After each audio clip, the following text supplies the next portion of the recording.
Welcome to a place for those in search of truth and conviction, a place where we discuss culture, politics, philosophy, and everything in between. I'm Luke, and I'm here with Russ. This is Hardly Strictly Politics. Hell yes, dear listener. The HSP boys are back in the saddle once again for episode number 63. Thank you so much for jumping in the saddle with us. 63, dear listener.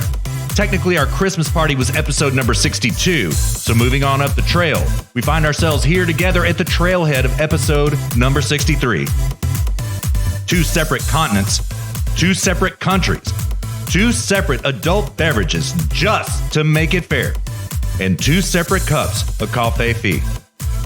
Two separate fact shamings, two separate trails to the same inevitable conclusion. 63, dear listener. Philip Hughes, the Australian cricket player, died in a cricket match in 2014 while batting 63 runs.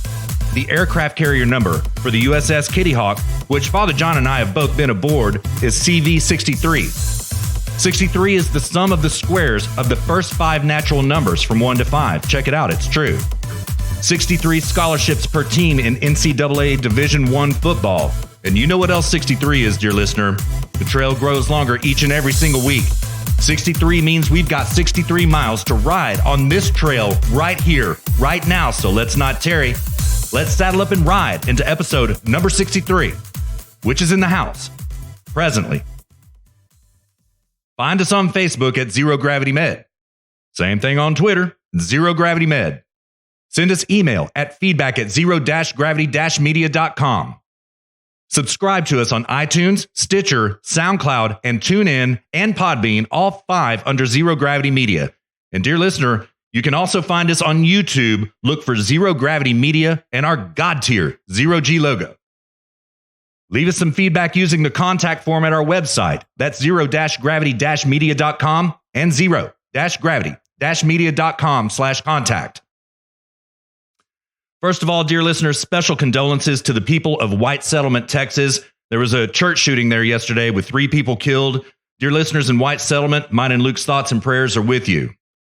Going on, single city shout-outs continue on this trail. So without any further ado, the city with the most HSP listens during the previous week is...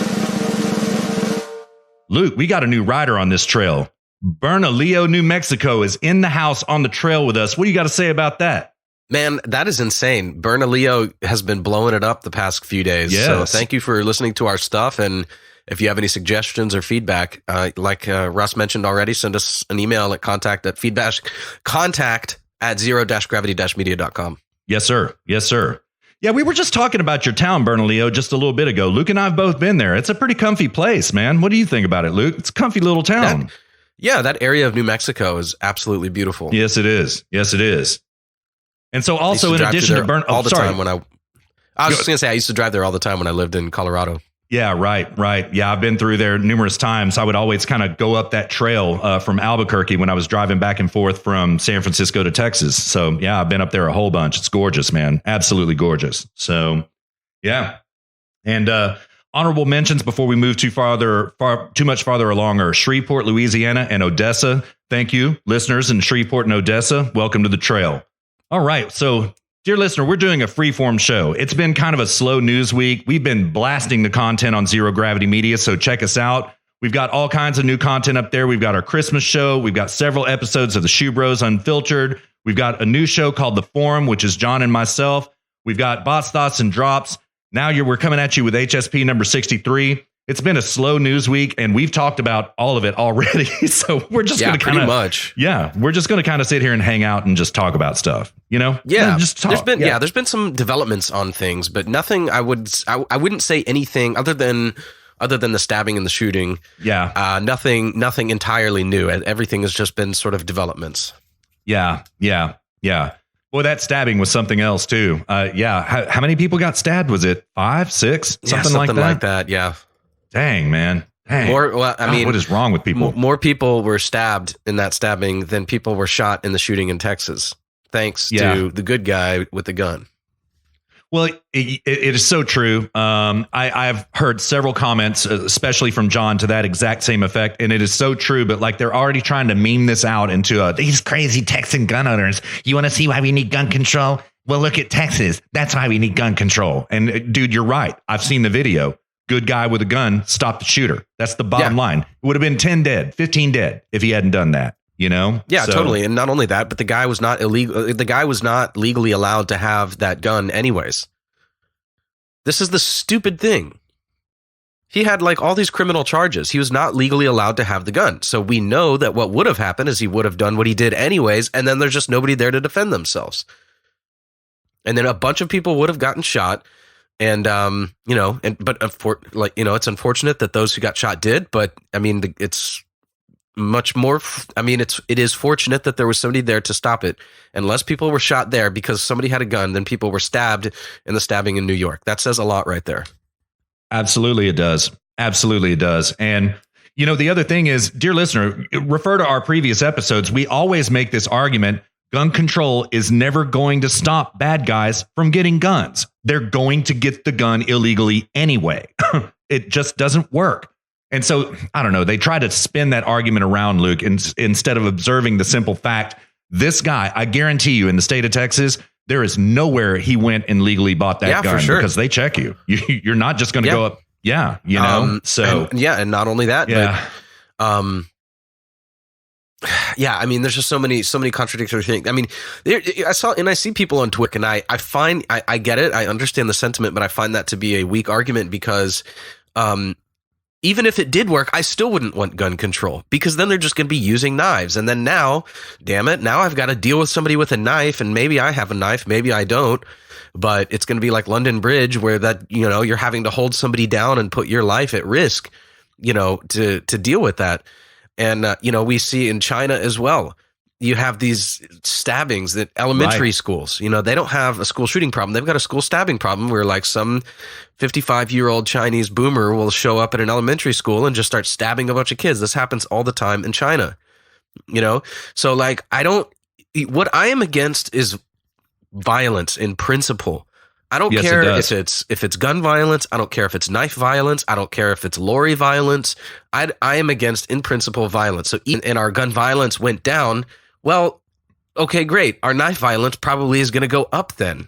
So I don't discern between. I am against violence in principle, and anybody listening to the show should feel the same way. You shouldn't, even if guns control quote worked, I still would not want gun control because I'm concerned with violence, not gun violence. Right. Yeah, I had this same argument with a boomer friend of mine a while back, and I've already talked about it on the show before, so I don't want to get too far into it, but that's the exact argument I made to her. Like, we don't need gun control. It's already on the books that you can't murder somebody. There is violence control. Right. Yes, exactly. Yeah. And this, the left there is so insidious with this and so dishonest. I posted on my Twitter and actually got a whole bunch of retweets and likes from it. But, the left, because they view, if you have a gun, you are by default a bad guy. You are a bad guy because you have a gun. They don't care what you do with it. They don't care if you murder somebody or if you stop a murderer with it. If you have a gun, you're a bad guy. So the left does not differentiate between this good guy and bad guy, so they don't they are incapable of, epistemologically incapable of understanding the good guy with a gun argument because they don't differentiate between good guy and bad guy with a gun. They just categorically place everybody as the bad guy if you have a gun. And that's so true, man. And the reason that they do that is because they need you to be dependent upon them. I also saw people, these people started responding to me saying like, well, they're so contradictory because they surround themselves with people with guns and so on and so forth. So they understand the value of it. And in thinking about that, I realized that what's really going on here is that they understand what guns can do. They can stop evil people, but what they don't want is for you to be able to stop evil people. They want you to be dependent upon them for safety and protection. So they do this with money and they do it with weapons. They do fundamentally, at the core, do not want you to be able to protect yourself because they want you to be dependent upon them for protection. For sure. They don't want political extraction of force. They want ideological control of force, controlled entirely by ideology. Yep. Yes. Dude, that's a brilliant point. Absolutely. Yeah. That really sums it up right there. Yeah, it's crazy. It's crazy, man. Yeah. So, yeah, they want control entirely of retaliatory force. Yeah. Yeah. So, and that way they can, and what they can, if they get control of that, then what they can do is sort of repackage what force is so that they can then retaliate against it. So this is what communism does. It says, oh, well, if you own property, you're a criminal. Or if you have, the Khmer Rouge, their big thing is if you have glasses, you must be educated and therefore a part of the bourgeoisie. So you are a criminal, and then now that they have control of the retaliatory force, they can just repackage what force is and then just retaliate against it. And in this case, it's owning property is a form of force, or being a business owner is a form of force. And then they just go, see, we're justified. We're retaliating against it. And then you can't do anything about it because you can't correct that act of injustice. Right. You're incapable of it at that point. Right. And it's just so funny. It's the same thing as how communism and socialism always fail in every instance of where it is tried, in every single country, every single nation. But their argument is always like, well, it's just not the right kind of socialism hasn't been tried yet. And Luke and I BTFO'd this, and I think it was HSP number 5 when we were talking about when we did the socialism deep dive. Yeah. I think it was even earlier than that. I think it was like too. Episode 3 or something. Yeah, I think it was too. It was a democratic socialism deep dive. Yeah, it was. But like the same thing happens also, just as it does with socialism. Every time guns are removed from a country, the same shit happens. Same thing is happening in London right now. Look at all the stabbings going on in London. Look at the shooting in Christchurch. It happens everywhere, whether it's political or somebody just flipping out and going and killing somebody. It's the same result when you remove guns from people every single time. And it's so frustrating, Luke, because the left is impervious. Individuals on the left, there's no way you can flip them to this way of seeing. You know what I mean? And it's just the fact. It's just the fact. Yeah. And they won't see it. Yeah. What we learned from what these kind of people, what these evil, disgusting people learned from this event in Texas is that churches are no longer a safe space for them to go shoot people. That's what they learned. That's what we know now. That they need to find somewhere else to go now. Yeah. Yeah. Because you're they absolutely can't carry right. out their act. Yeah. Yeah. You're absolutely right. Yeah. And I mean, I've got a family member. I mean, they even have a command center, it's all former military and police. And yeah, they pack heat at their church. They have like a command center. They run drills. They practice, I think they probably, my brother was like, he was like, they probably maybe take it a little bit overboard because they just, they're former military. So they need to like, hoorah, and like do this like 110%, and, so like they go out on the weekends and practice shooting and like barbecue, make hamburgers and stuff like this. And then they, they run drills and stuff. But I mean, like he was telling me, he was like, yeah, like we had to have a discussion about if we should take our semi-automatic rifles into the church or leave them in the car. And my brother told him, he's like, guys, like we're not going to be suppressing the Taliban from 500 yards here on the roof of the church. So yeah, so I mean, like they're armed and ready, man, and these people are going to have to find a new place to go. Yeah, it's just that simple. Yeah. I mean, it's happened twice now in Texas. There was that church shooting outside of San Antonio, and I believe that's why your family member started this sort of, church militia, for lack of a better word. I know that's not what it is, but just going from the hip. It was because of that people shooting. Defending themselves. Yeah, people defending themselves. Right.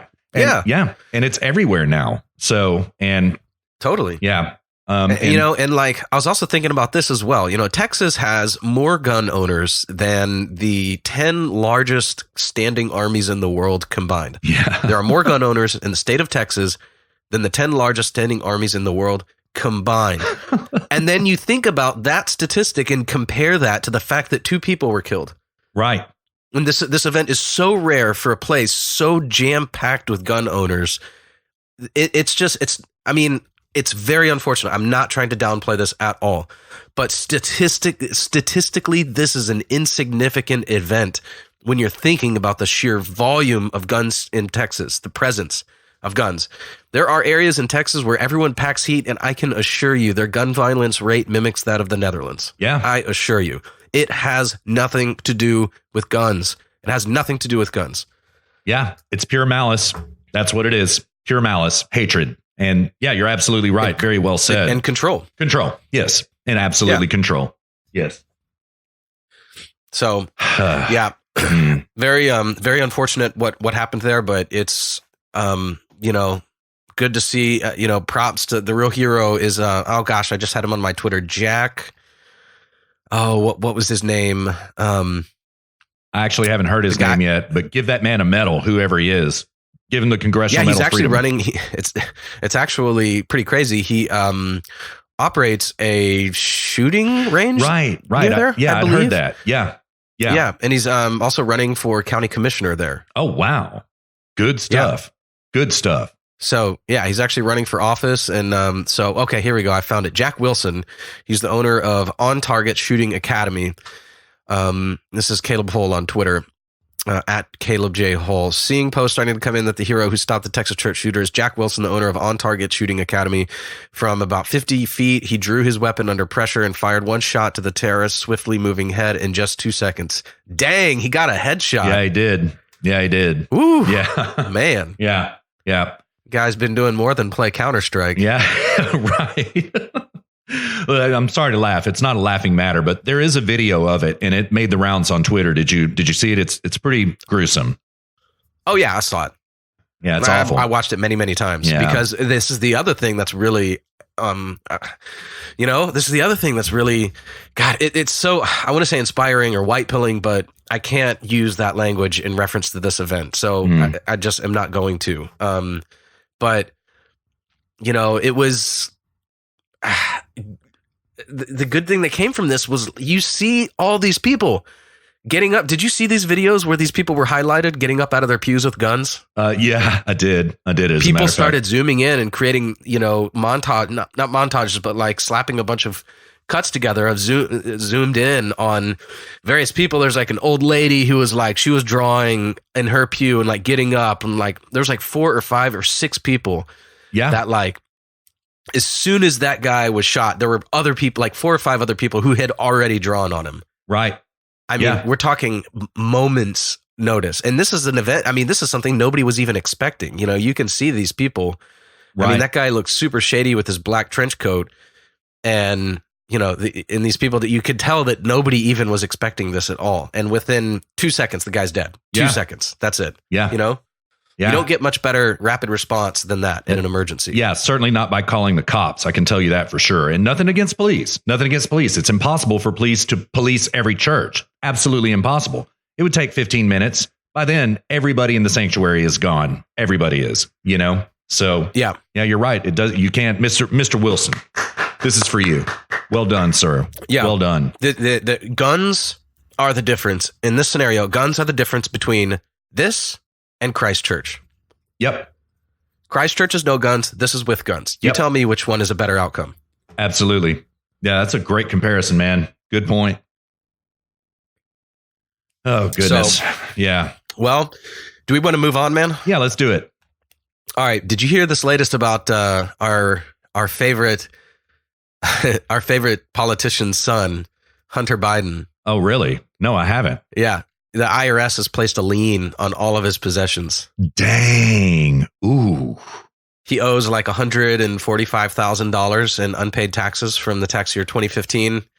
And the IRS went after him in 2018, and now they've put a lien on all of his stuff. Ooh.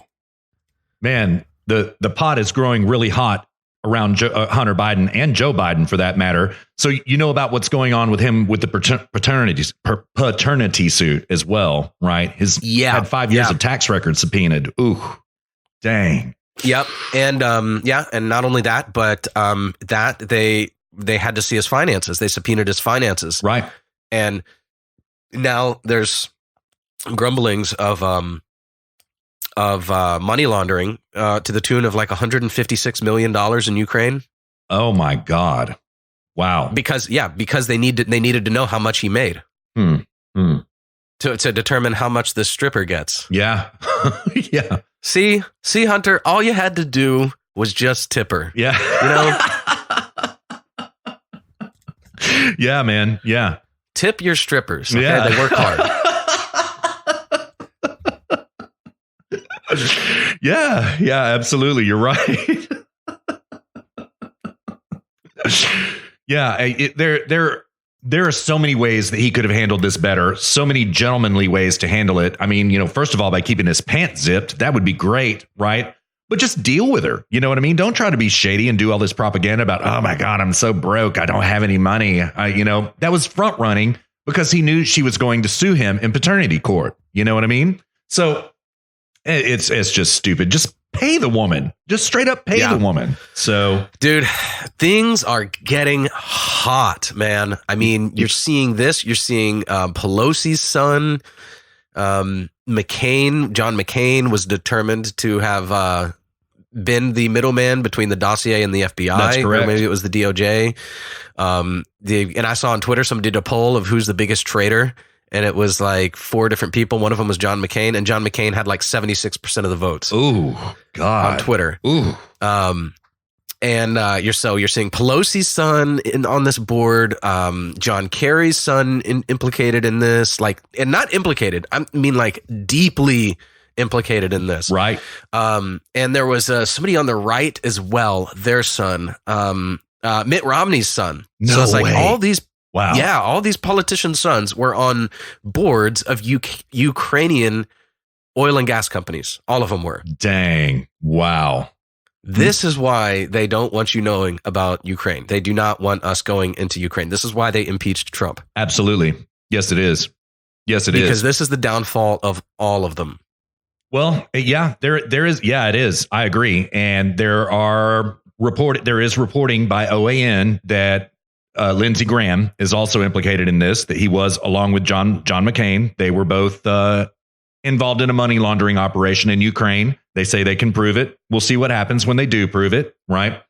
Yeah, things are getting pretty hot. But I think the other trigger, and we already said this on a previous show, this isn't new information, but when Trump mentioned CrowdStrike, and I know you have the server, I think this is the other thing that sent the left into conniptions, because Trump cannot get Hillary's emails. If he does, this also brings down the house. It does, Yeah. And he got cooperation from Zelensky, like, oh, yes, we have the server. I can get it to you. We'll see what we can do. They probably have it by now, Luke. They're probably going through it right now. Bill Barr, maybe. Yeah. Mm-hmm. Yeah. By the way, dear listener, I am sick right now. So my apology. My voice is not quite where it normally is. And so I'm trying to get, we were going to record last night, but I couldn't. I was too sick. I sounded too terrible. So my apologies about my bad sounding voice here. That sucks, man. Right before New Year. That sucks. I'm sorry to hear it, man. I wish you were feeling better. Feel better soon, man. I mean that. So yeah, but you're sounding great, man. Your dulcet tones are as dulcet as ever. You're doing great. Yeah. So, all right. Well, let me ask you, Russ. I'm going to ask you. This is going to be a 2-part question here. The first one is kind of in the near future, and then the second part is going to be in the far future. Okay. Distant future, I should say. So, like in the near term, we're talking weeks, couple months, maybe tops. What do you think is going to happen with all this Barr investigation, Durham? We had the IG report drop. There's story after story after story after story with Hunter Biden and Pelosi's son and all these people. And then the second part is, what do you think is going to happen in the long run? Where are we going to be? Where are we going to be in October? Yeah. With this, what is your take? It's a great question, man. I kind of have my hope, and I have my tempered expectation. And my tempered expectation is this: it is going to be occluded by the Democrat Party and the mainstream media by impeachment in the near term. They're going to talk about impeach. Meanwhile, this catalog of facts about Pelosi's kid, Hunter Biden, all of this stuff is going to keep dropping, and it's going to get really bad. We're going to get to the bottom of what Hunter Biden's finances are like in his paternity suit, and this is going to leak, right? So finally, I don't think the Democrats are going to be able to stretch this impeachment thing out forever. Somebody is going to force their hand and make Nancy Pelosi deliver the articles of impeachment to the Senate, and then the Senate is just going to knock it out of the park. So right before elections, I think that all of a sudden we start seeing indictments of, I don't know, the usual suspects, Clapper, McCain, or I'm sorry, not McCain, Clapper, Jim Clapper, Brennan, James Comey, these types, right? Maybe even Peter Strzok and Lisa Page, right? And then all of a sudden, what's going to end up happening is it is going to be undeniable with Ukraine, all of these facts being known, with Spygate happening. All of this is going to come together, because that's what I said back in 61. It's really interesting how this has all come together into one story now. I think expect more of that, much more of that, to where all of a sudden everything is undeniable corruption on the part of the Democrat Party, probably some Republicans too, So what do you think, man? Short term and long term? Short term, not a whole lot. Mm-hmm. And I think here's why. I think Trump is. I think Trump's not Trump. I think Trump views the Barr investigation and the Durham investigation politically. I think he views it as radioactive for him. Yeah. Because if he gets too close to that, then they can say this was Trump Trump meddling in the election. Right. Basically what they're already accusing him of. Right. So it's actually kind of funny that he hasn't even done it and they're accusing him of it. But, if he gets too close to it, it's going to be a bad look for him. He needs to stay independent. He needs to stay far enough away from the blast radius that he cannot be accused of sort of setting the bomb himself. Very good point. Yeah. So I think Trump is going to just, I think what he's done is he's brought in the necessary people. If there's going to be anybody that's going to get it done, I think he found those people, he brought them in, and then he's going to step away and just get away. Yeah. Get to high ground. Yeah. So I think that's in the short term. I don't see a lot changing on Trump's side. I think he's playing his cards exactly the way they ought to be played. I think he's doing exactly what he needs to be doing. And I have gained a lot of respect for him as a tactician, politically speaking. Watching how he's handled the Barr investigation and all of this corruption. This whole Ukrainian impeachment thing is a direct result of him getting too close to the blast radius. It is. He should have sort of tried to outsource this somehow. But we've talked about this on a previous show, and I actually disagreed with that position. I said that they were going to accuse him of it anyway, so who really cares? So there's kind of two ways of looking at it, but in terms of short term, I don't see a lot changing. I see Trump continuing to do what he's doing. I see Barr continuing to do what he's doing, and the Durham report will drop in several weeks. And I think when the Durham report drops, we're going to know then if they're going to get away with all of this or not. And my dude, I hope the Durham report is damning, and I really hope that Durham follows through. And it's getting to the point now where I'm actually starting to be concerned with people's lives. I'm getting to the point where I'm starting to become concerned with Durham's physical safety. Right. That he needs 24-hour security, or he's going to be found to have committed suicide by shooting himself in the back of the head. Right. Right. It's getting to that point, because if Trump really pulls this, turns this rock over the way that it's looking like it might, this is the end of the Democratic Party as we know it. This is the end of many people's. We're talking jail time for all of the most powerful people in our country, and they will not go quietly into the night. I'll assure you that. And so we're talking physical safety at this point, in my opinion. So I think it's a little too early to tell what's going to happen long term, because we need to wait and see what happens in the Durham report. What I could hope for, the best situation in my mind, is that the Durham report is damning, and then it takes them most of the year to. Well, the Durham report is damning, and then they spend like most of the year trying to. Basically, like, Biden gets the nomination and then melts down during the Trump-Biden runoff. That and then would Trump be gets fantastic. And then the House the Republicans take the House, and then it's just like, all right, now you guys, now it's pay time. Now you guys are going to pay for your crimes. We have all the cards. We have everything that we need to know. You revealed yourself entirely and your motives and what the links that you're willing to go to. You just spent the last 3 years exposing yourselves entirely, and we uncovered everything. And now we are in the position, we have Barr, we have Durham, we have Trump, we have the House, we have the Senate. It's go time. And then we spend the next 4 years putting people in jail and uncovering crimes and corruption. Right. That's what I hope for. Yeah. Yeah, I do too. And then the left has to become something else. Who knows? Maybe they become the Socialist Party. Maybe I don't know. Who knows what's going to happen, man? This is this has to be one of the biggest political moments in the history of the country, I would say. I would agree. And I've been thinking about this lately too. Like, I'm sure there was corruption back in the day, like 100 years ago, but like it seems as though the last 20 years, corruption has become like basically since actually 30 years, I should say, since Clinton came into office. Corruption has just been the way that Washington operates. That's the modus operandi for Washington, is just corruption. When you've got American politicians effectively stealing money from Ukrainian citizens, through corrupt deals, this is insanity. We have reached levels of corruption that I am convinced have not yet did not exist 30 years ago. Yeah. Yeah.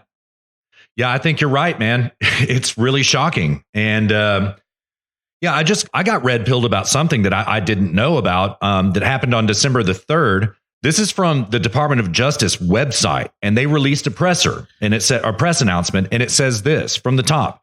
Earlier today, an indictment was unsealed against the CEO of an online payment processing company and 7 others, charging them with conspiring to make and conceal conduit and excessive campaign contributions and related offenses during the U.S. presidential election in 2016 and thereafter. According to the indictment, about halfway down, from March 2016 through January 2017, Khawaja, one of the accused, conspired with Nader, one of Robert Mueller's star witnesses, to conceal the source of more than $3.5 million in campaign contributions directed to political committees associated with a candidate for president of the United States in the 2016 election. It was Hillary. By design, these contributions appeared to be in the names of Khawaja, his wife, and his company. In reality, these contributions in an effort to gain political influence with high-level political figures, including the candidate. That was poorly written, DOJ. Do better next time. As Khawaja and Nader arranged these payments, Nader allegedly reported to an official from a foreign government about his efforts to gain influence. Okay, I've got an editorial about that dropped on about the 26th. Okay, it's from Freedom Stripes, great blog. Basically, what they explain in this blog, Luke, is that it seems like the Saudi king was trying to buy influence, creating a money laundering scheme and channeling money directly to Clinton. This indictment just came unsealed, right? So this is the type of thing that makes me think Barr means business, dude. Do you know where I'm like? We're starting to see some really serious shit go down like that. That's political campaign fraud and money laundering, racketeering. I mean, that's RICO stuff right there, right off the bat. And it sounds pretty serious. And this editorial from the author, gosh, I don't have his name. He goes on to explain, like, listen, okay, if this is the Democrats, which Nader and Khawaja are both Democrats, so it's definitely Democrats, this touches Adam Schiff. This touches every state Democrat party. This touches the Clintons. It touches the Clinton Foundation. And as he put it, quote, damn near every Democrat politician there is. Whew. I mean, you're right, man. Yeah. John Bull Durham better be careful, man. People die over stuff like this. Yeah, for sure. And then, you've also got people like Ilhan Omar getting money and campaign support channeled to her from Qatar. Right. Did you see Imam of Peace? He did a big long video of this on Twitter. No, I haven't seen. Oh, yeah. I did. When that happened like about 3 weeks ago or something like that. Yeah. He was like, Ilhan Omar is going down. She's been getting corrupt. She's been getting money from foreign governments. And Schiff has been implicated in a whole, like, millions of dollars being channeled to him out in California. Man, it is...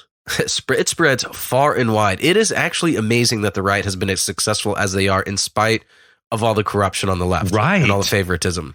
Right. All the election rigging. The election rigging, the immigration, New Jersey voting to allow illegal immigrants to get driver's licenses so that they can vote. The corruption, it is amazing that the right has done. I mean, if we just root out corruption, that alone, then the left is dead. I think so. They're done. Yeah. And maybe a large part of the right as well. Cannot deny that to be a possibility. Sure, but we don't. This is the thing. We don't want them on the right. Good. Yeah, exactly. If Lindsey Graham is corrupt, then good. Then lump him in with all of them and then get him out. Now, I hope he's not, and I hope he's doing the right thing. But if anybody on the right is corrupt, we don't want them either. This is just a matter of integrity, Right. And we have to have integrity. Yes. Yeah, actually, I found the Gateway Pundit article about Hunter Biden. So this is actually a funny title. IRS placed tax lien on crackhead Hunter Biden for $112,805 in unpaid taxes in 2015 when Burisma was paying out millions. According to CD Media in November, former Ukrainian official Oleksandr Onyxchenko claimed Hunter Biden was receiving quote-unquote off-the-books payments from Burisma quote-unquote in the millions. CD Media later posted leaked records of payments they claimed were to Hunter Biden from Burisma Holdings in 2014 and 2015 totaling millions of dollars. Dang. The documents show 46 payments to Hunter Biden's company from November 2014 to November 2015. There were 38 payments for $83,333 totaling more than $3.1 million. This was from November 2014. This is the third time you've said this. November 2014 to November 2015. What Hunter did with the money is anyone's guess. Well, I mean, I can guess what he did with it. But, but what he didn't do was pay taxes on the income. On Monday, the Daily Caller revealed that Hunter Biden did not pay his taxes during this time period, and a $112,805 tax lien was placed on Hunter. The Daily Caller reported. The IRS placed a tax lien on Hunter Biden seeking $112,805 in unpaid taxes from 2015, according to records to the Daily Caller News Foundation obtained. The federal agency issued the previously unreported lien in November of 2018, and it seeks unpaid taxes for a year in which Biden, the son of former Vice President Joe Biden, served on the boards of the Ukrainian natural gas company Burisma Holdings and the Chinese private equity firm BHR Partners. Quote, we have made a demand for payment of this liability, but it remains unpaid, end quote. The IRS stated in the lien notice, which it filed with the Washington, D.C. Recorder of Deeds. Quote, therefore, there is a lien in favor of the United States on all property and rights to property belonging to this taxpayer for the amount of these taxes. Ooh. Yeah, and he is one of three sons that work for Ukrainian oil and gas companies. Dang. Man, you're right. That's the perfect observation. Things are getting really, really hot around these people. Really hot. I mean, when you get the IRS involved and they put a lien on you, you don't get away from that. You don't. I mean, and this is the beautiful thing about what's, things that Trump has done. Like it wasn't long ago that the IRS was going after Tea Party organizations. Right. That's right. That the IRS was being, DOJ was weaponized. The FBI's been weaponized. The CIA's been weaponized. The IRS has been weaponized. And, do you think some cuck like Mitt Romney is going to go to the IRS and be like, hey, guys, you need to cut it out? No, it's just going to continue like business as usual because Mitt Romney's son is on a board of a Ukrainian oil and gas company. Dang. So this is great. This is what we voted for when we voted for Trump. Yep. Love the guy, hate the guy. If you find yourself anywhere right of center and you are not a Trump fan, then you have your head buried in the sand at this point. Yeah. Yeah, this is it. The swamp is being drained. And and the reptiles are getting restive, it looks like. Seriously. They're really kind of freaking out, Luke. If you notice their reactions, like, man, these tweets from Brennan are just delicious. Everyone increasingly more panicked than the previous. It's great, dude. It's great. Dude, they see the writing on the walls, man. They do. I think they do. Yeah, I think they do. This is I almost posted this on our Zero Gravity Media Facebook page, but when I saw this with Hunter Biden and everybody else on the left, this is corruption. This is dishonesty. This is ignoring, at the end of the day, it's ignoring the facts of reality, which is that you are doing the wrong thing. That is a fact of reality, is that they were doing the wrong thing. Mm-hmm. And one of my favorite quotes by Ayn Rand was that you can ignore reality, but you cannot ignore the consequences of ignoring reality. Right.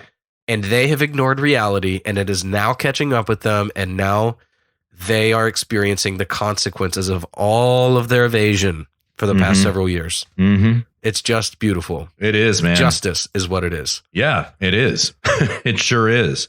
So sweet justice, the talons of justice. Yes, sir. Man, check this out. Let me know if you can hear this. I'm going to play some audio for you real quick. Did you watch this Joe Biden's rally on Sunday of this past week? Oh, God, I'm already laughing, but no, I didn't. All right, here we go. It's a pretty short clip, about 45 seconds. Here we go. No, I can't hear that. But is this the one where they called him a pervert? Yes. Yeah. Okay. I didn't know that was at a rally, but I saw that. Sorry, you can't hear that. I've had a technical problem, dear listener. Sorry about that. So, yeah. But that's the one. Yeah, they called him a pervert and, stop touching kids. What did he say in return? I didn't hear his response. What did he say in response? Well, the first thing he said was, we don't need an old white guy running for president again. And he's clearly a leftist, this protester, right? And so Biden replies, I agree with you, my friend. I agree, but I'm going to run for president anyway. And then this other leftist woman gets up and starts squawking at him, right? And she's like, quid pro Joe, quid pro Joe. It's going to come out. There's no way you can get away from it. There's no way you can hide it. It's coming out. And then there were about, this is Joe's big rally. There were about 50 people there, something like that. Of course, these protesters are politely asked to leave. They had to go. They weren't like roughed up and kicked out or anything like that. They kind of willingly left after they got their punches against Joe Biden. But like, these are leftists, dude. These aren't Trump trained people. These are leftists going to Joe Biden's rally and calling him out like this. Dang. Yeah. Totally. Quid pro Joe. Hilarious. Yeah, dude. Quid pro. I thought about that a long time ago, but we never memed it. What was that? You broke up? I said I had thought about quid pro Joe a long time ago, but we never memed it. I know. Yeah, it's all over the place now, and I mean, now you have people on the left, rather than saying, oh my God, quid pro quo in Ukraine, they're calling him quid pro Joe, man. This is glorious. I know. It's so funny because he's on this, earlier when I was like that corruption is just the modus operandi for the left. This is what I'm talking about. They just do it out in the open. They're talking about it like in conferences and conventions. Right. Oh yeah, no, proud of it. He's like, son of a bitch, you did it. I know. It's like bragging about it. Oh, it's just incredible. It's just incredible. I mean, yeah, man, it's totally admitted to. This is not conspiracy theory, dear listener. This is conspiracy fact. Joe Biden admitted to this, and son of a bitch.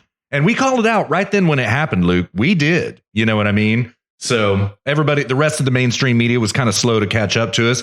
We called it right out, right as it was becoming known what was going on in Ukraine. So not to pat ourselves on the back too much, but it's true. We called it out right. It's totally true. So, yeah. We only speak the truth here. We have what is our correction rating these days, Russ? Like 100%?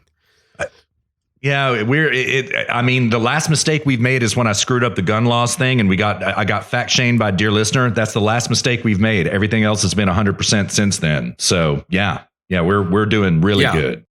I mean, unfortunately, our correctness rating is asymptotal, so we'll never get to 100%. But we're about as close as we can get right now. That's right, man. Yeah, feels good, man. It does feel good, man. Feels real good. Yeah. Well, dude, let's you want to switch gears a little bit here? Yeah, let's do it. You know how like when you tab through YouTube videos, they automatically start playing? Yeah, I do. Mm-hmm. Yeah, that just happened to me, and I thought that was coming from your side. Dang. Yeah.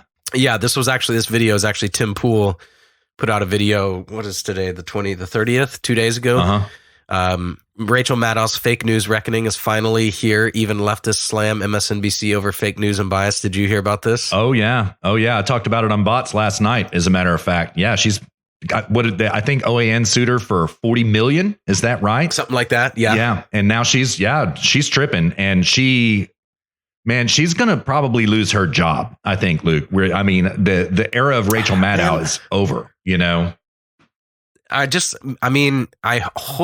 My only hope is that we get to see her cry on air one more time before she goes. Yeah, me too. Yeah. I mean, I don't know whether I don't even look at NPC ever. So I don't know if she's been on the air at all during the holidays. I would imagine not. They're probably trying to keep her off the air and hope that this blows over. But like, yeah, man, I mean, Rush Limbaugh always talked about this. He was like, listen, if I said the pure bullshit that Rachel Maddow has said about Russiagate for 3 years, and then all of a sudden everything I said proved to be wrong, I'd be off the airwaves. How is this woman allowed to exist? Now, finally, it's true. Tim Pool's right. The left is kind of circling, or not circling the wagons. They're taking up the slings and arrows against her now. She's in trouble. Keep her on the air, man. Let those ratings go down. They've already, what did they lose? They lost like 50%, 75%, something like that. Let them go down further. So yeah. I mean, who are we going to put funny, goofy music to and let them cry on air without Rachel Maddow? I mean, maybe Chank, but he doesn't cry that often. Yeah, it's true. He loses his cool though, so he's pretty entertaining sometimes. So, of course. Yeah, totally. So, and honestly, I don't wish any personal ill will against Rachel Maddow, but dude, she has been telling a lie for 3 years, and the left finally is waking up to the fact that she has lied to them. And her defense against OAN is like, oh my God, these are just opinions. They're not facts. So like, I said this on Bots last night. What her legal defense is going to be is that on mainstream news channels, you no longer have to tell the truth. You don't have to tell the truth. That is going to be her defense, and she's going to lose. She's going to lose. I read the statement that her defense put out, and they said basically that it was this lawsuit takes something that she said entirely out of context, and yes, that it was an opinion. Yeah. Dang. That's crazy. That's just crazy. I mean, OAN is purely paid Russian propaganda. That I'm sorry that you can't take that out of context. That's a complete thought. Yeah. Yeah. So, well, oh man, we can switch gears again. I've got a tweet here in front of me and an article I'm going to read about it. All right. So this is from Thomas Massey. Let's see who he is. U.S. Representative for Kentucky 4, Chairman, Second Amendment Caucus, political science denier, greenest congressman, MIT class of 93. So he says, attended my first Second Amendment sanctuary meeting today in Lewis County, where he lives. Standing room only. Friends and neighbors spoke passionately and articulately. County officials unanimously passed a resolution. This grassroots movement feels even stronger than the Tea Party in 2010. And then I've got an article from BizPac Review. Powder keg. Police veterans join citizens militia in Virginia as libs vow sweeping gun laws. Yeah. So I don't know how much I'm going to read into this. We talked about this previously, but I'm just going to start from the top. Virginia is a Second Amendment powder keg with liberals threatening to light the fuse in January. Democrats take control of both the House Senate and House of Delegates next month for the first time in 24 years. Radical left Governor Ralph Northam is in place in Getty with the prospect of transforming Virginia into a gun-free progressive utopia. The left is calling it, quote, common sense gun safety legislation, end quote. But citizens' militias are exploding in numbers across the state, and law enforcement officers, military service members, and citizens are vowing, quote, I will not comply, end quote, to the perceived declaration of, quote, war on gun owners, end quote. Philip Van Cleve, president of the Virginia Citizens Defense League, characterized the reality facing law-abiding residents here in a letter he wrote to VCDL members. Shortly after the November 5th elections, Virginia Dems declared immediate gun control measures would be enacted when lawmakers begin their new session in January. However, a grassroots backlash has been building ever since to include an astounding wave of local citizen involvement, resulting in 104 state counties and cities declaring themselves gun sanctuaries. A recent map of those sanctuaries, shown in green, was tweeted out by Van Cleve. Liberals are unfazed by the growing opposition of their gun control plans. Quote, I don't think there's anything to be afraid of, end quote, Northam told reporters. Virginia Attorney General Mark Herring, a Democrat, issued a warning that the sanctuary resolutions had no legal standing. Quote, it is my opinion that these resolutions have no legal effect, end quote. This article was posted on the 29th, just yesterday, by the way, Russ. The Virginian plot tried to minimize the effect of opposition to gun control when they reported in November that, quote, experts say retribution for lawmakers is unlikely once the laws go into effect, and support for stricter gun control will overpower any opposition from pro-gun rights groups, end quote. And I'm going to skip a bunch of stuff, but they go on to list they're going to pass at least 8 gun control measures. I'll just read each measure, the title, not the subtext. Require background checks on all gun sales and transactions, banning dangerous weapons and accessories, dangerous in quotes,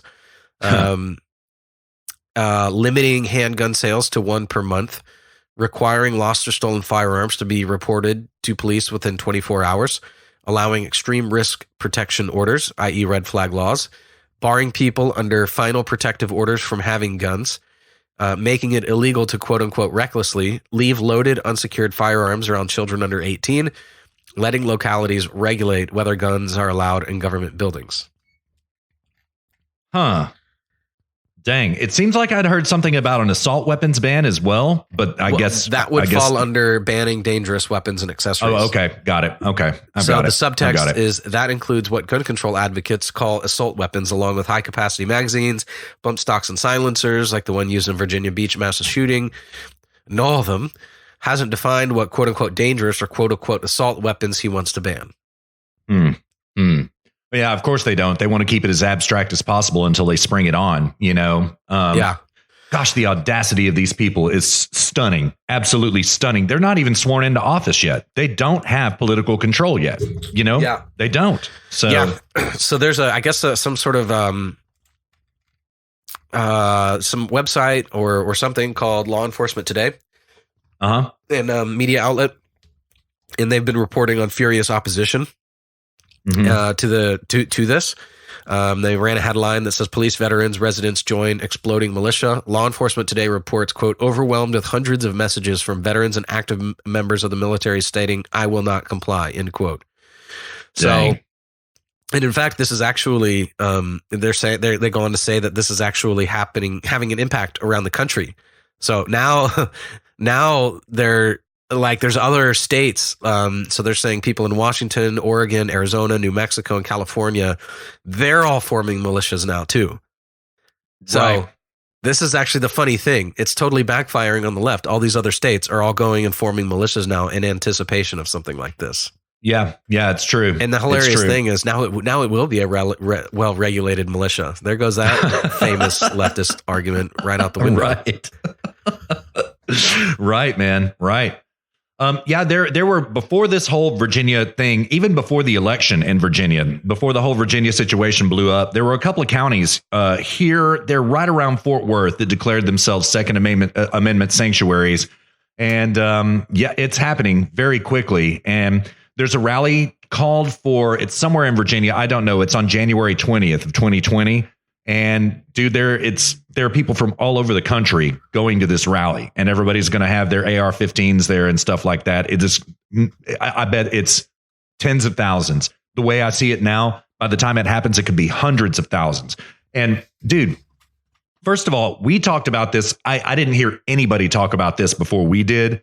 We called it, I don't know, I think it was episode number 59 or something like that, where we're like, dude, this shit is seriously fixing to blow. Now, here it is, dear listener. It's blowing. This is getting very serious. You've got a guy literally talking about bringing in the National Guard to go gun confiscate door to door right now. Governor Ralph Northam literally has said that. Dude, where are you at that point, Luke? I mean, dude, if I were there, I'd join a militia. Yeah, no question. I would too. I mean, it makes me want to drive. It makes me want to fly there and ask some, on Twitter, they'd say, ask some patriot, be like, yo, let me live in a camper in your driveway, be a part of this militia, Yeah, totally, dude. Me too. Hashtag me too. And I guarantee you, if it comes to that, that's exactly what's going to happen. Yeah. All these retirees, all these retired Vietnam vets, all these other veterans, people are going to, and they'll figure out a way to fund it too. People who are unemployed and are passionate about this, I can guarantee you Patreons are going to pop up. Right. And they're going to figure out a way to fund people to basically move to Virginia and head this problem off, Yeah. Yeah. And, I've got plans and I can't do that. But, if it came to my doorstep, then absolutely, I would do it. If I were in Virginia, yeah, I'd be attending these meetings. I'd be doing the same thing. Oh, yeah. Yeah, absolutely. I would too. Yeah. I'd be arming up right now, buying ammo, stocking ammo, the whole 9 yards. Yeah, I would be too. I'd be like that couple in Tremors with all those guns in the basement. Dude, that's such a great movie, man. I know. Yeah, you turned me on to that, by the way. I loved it. So yeah, it's a funny movie, man. It is, man. Yeah, but Virginians, seriously, Virginia, dear listeners, take heed. This is very, very, very serious. And I assume that you probably know how serious it is, but this is getting very serious very quickly. The other thing I find really interesting about this, Luke, is that it took about 43 days after the election in Virginia before the right was galvanized, right? So this argument that you always hear from the left about, oh my God, the right, they're so weak. They're not going to do anything. They're so disorganized. Bam. Look at what you've got. You've got hundreds of militias all around the country. And at this point in time, it's probably 51 days since the election. 51 days is all it took. Yeah. Pretty crazy, man. The only thing this impeachment and all this stuff has done is just galvanize the right. That's that's their main accomplishment, is galvanizing the right. It's true. It's true, man. Yeah. All right, dude, let's do a break. All right, sounds good. All right, well, I've got a treat for you, man. So William Barr was on Martha McCallum's show, The Story, last week, or about 2 weeks ago, actually. Well, 10 days ago. And Luke, he dropped some bombs, and I've been dying for a show where we could play this. Christmas show, it wasn't right to play it. Obviously, we had so much going on the Christmas show, but now is a really good time to play it. And this is one of the things, dear listener, that really makes me think William Barr means business right now. He really drops some bombs. I played a little bit of it on Bots last night. One small part, the part where he calls out George Soros. So pretty crazy stuff, Luke. I'm looking forward to it, man. All right, let's do it. All right, dear listener, thanks so much for riding along with us so far. Enjoy this interview with William Barr. Luke and I will be back at you before you know it.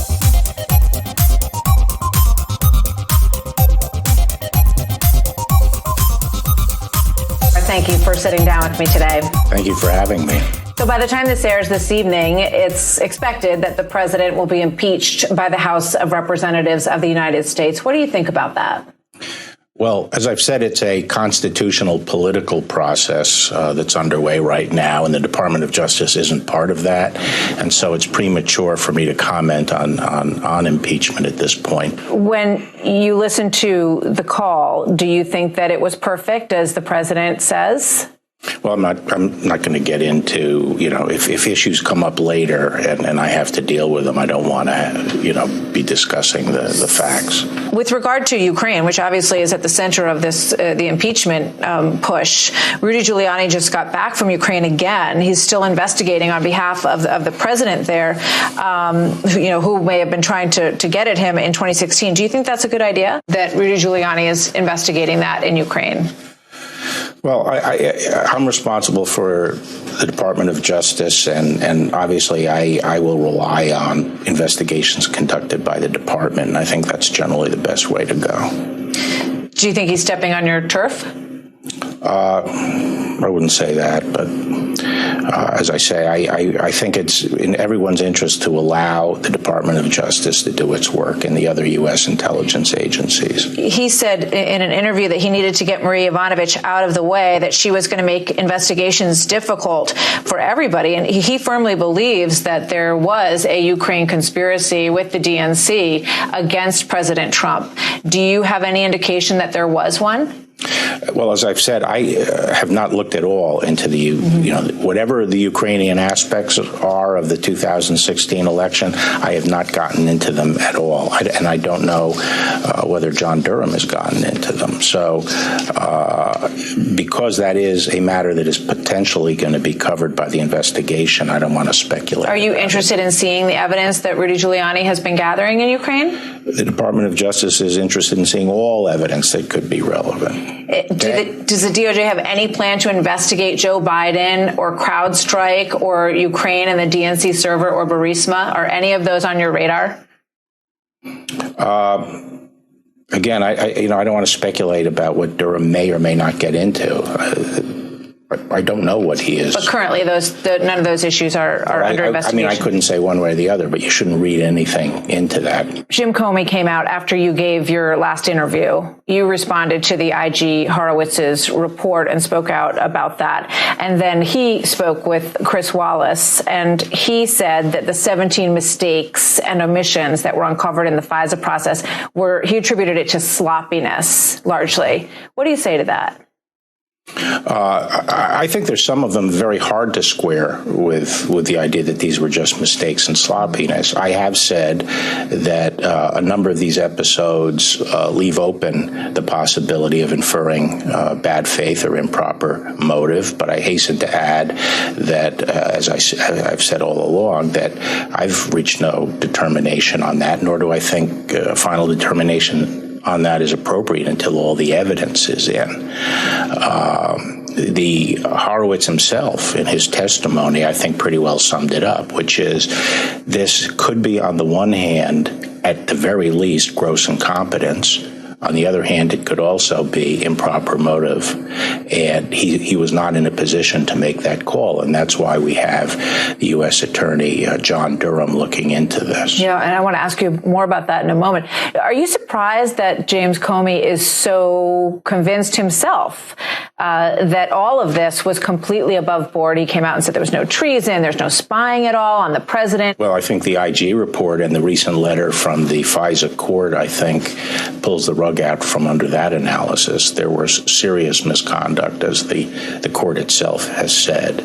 And one of the things that I object to is the tack being taken by Comey, which is to suggest that people who are criticizing or trying to get to the bottom of the misconduct are somehow attacking the FBI. I think that's nonsense. We're criticizing and concerned about misconduct by a few actors at the top of the FBI, and they should be criticized if they engaged in serious misconduct. That doesn't mean we're criticizing the FBI, and I think the tack of trying to wrap yourself in the institution and say, gee, people who are criticizing the decisions I made are attacking the institution. I notice people don't do that as far as I'm concerned. People feel free to criticize me, and I don't say, gee, you're attacking the honest men and women of the Department of Justice. I think leaders, have to own their decisions and are fair game if they make bad decisions. I want you to listen to this piece of his interview with Chris Wallace and get your reaction. He does not have a factual basis as the Attorney General of the United States to be speculating that agents acted in bad faith. The facts just aren't there. Full stop. That doesn't make it any less consequential, any less important, but that's an irresponsible statement. He said that you made an irresponsible statement about these FBI individuals. Yeah. Well, as I said, I made the same statement effectively and substantively as the Inspector General, which is there are unexplained misconduct that just can't be easily explained as to what was going on there. And as he said, it could involve bad motive, and he was not in a position, given the limited scope he has, of making that final determination. So it's not speculation, but I think there are episodes there that simply cannot be squared with innocent mistakes, and I think people have to come to terms with Were you surprised that he seemed to give himself such distance from the entire operation? As a director sitting on top of an organization of 38,000 people, you can't run an investigation that's 7 layers below you. You have to leave it to the career professionals to do. Do you believe that? No. I think that one of the problems with what happened was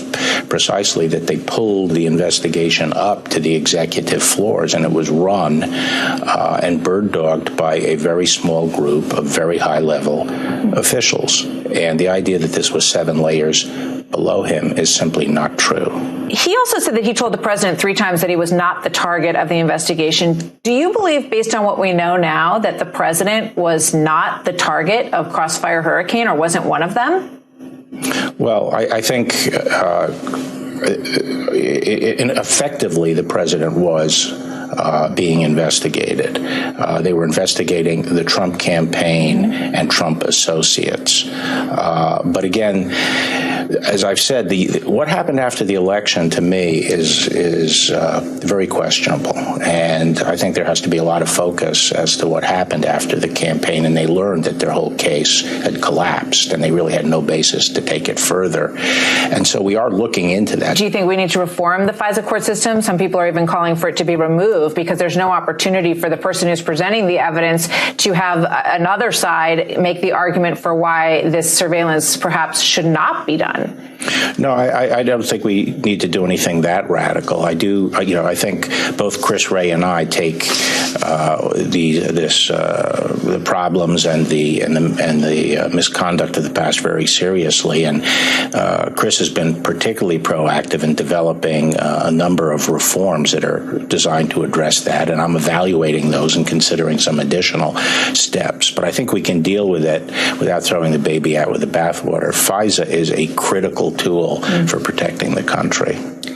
The former FBI director, was also CIA director, William Webster, also spoke out in the last day or so. He wrote an editorial and then did an interview. And in the editorial, he was very tough on the president. But he also said about you that your charges of bias within the FBI, made without providing any evidence and in direct dispute with the findings of the nonpartisan inspector general, risk inflicting enduring damage on this critically important institution. He said that he's a friend of yours as well, longtime friend. What do you say about that? Well, I think, Judge Webster was brought in as the FBI director under similar circumstances to sort of clean up previous problems, and he was very tough in doing it. And the Judge Webster I know is focused on getting to the bottom of things so they can be properly addressed. And that's what we're trying to do. We're trying to find out what were the problems and address it going forward. The op-ed piece does make a few references to things that I allegedly said, which I didn't say. In other words, I don't mind being criticized for things I actually say, but I don't like being criticized for things that I didn't say. And so, I have not charged the FBI with political bias. I've said that in looking at the conduct of the people who ran this investigation at the very top of the Bureau, it is possible that there was improper motivation, but we have to wait for all the facts to get in. Welcome back to HSP episode number 63, dear listener. I am here with Russ. This is Luke. And Russ, I'm looking for this Joe DeGeneva segment right now, but my RAM's getting all chewed up by Adobe Audition, so my computer is running painfully slow right now. All right. Well, what do you want to hit next, man? Well, I mean, first of all, just a little bit of commentary on what William Barr just said. Man, that is some God tier content right there. He absolutely excoriated James Comey for saying, the fact that this investigation was run by low-level operatives is not true. It was shuffled up to the executive floors of the FBI, and it was bird-dogged by top-level officials there. It's like, dang, dude, it was absolutely unreal. Bomb after bomb after bomb on the whole thing, all saying the whole time, we're just going to wait for the evidence. We're just going to wait for the evidence. So it makes me think, though, that unsealed indictment that I mentioned in segment 1 about the money laundering operation to the Democrat Party, essentially, I wonder if this is a John Bull Durham sealed indictment that was just unsealed. You know what I mean? I wonder what's going on with that. We're not going to find that out until we get the report, right? But I do wonder. I found it, dude. Oh, did you? I'm going to send you the link. It's in a tweet. Hold on one second. All right, perfect. This is so good, dude. This was all over Twitter today, man. He BTFO'd this girl. Man. All right, man. I love Joe and Vic. Joe and Vicky, as they're called. I love them to death, man. All right. I have got the link, and come on, Twitter. All right, coming at you. That Bill Barr is a liar. I've known him for 30 years. He's one of the finest lawyers this country has ever produced. He came back out of retirement to serve this country. There's not one shred of evidence that anything he said either the other day or now or today was a lie. Don't ever say that in front of me about Bill Barr. Ooh. You have no evidence that he lied, and you know it. But I'm telling you. You said he may have lied. What I'm telling you is that what he said this today in the press conference is inconsistent with what's in the report. That's not a lie. That's okay. Fine.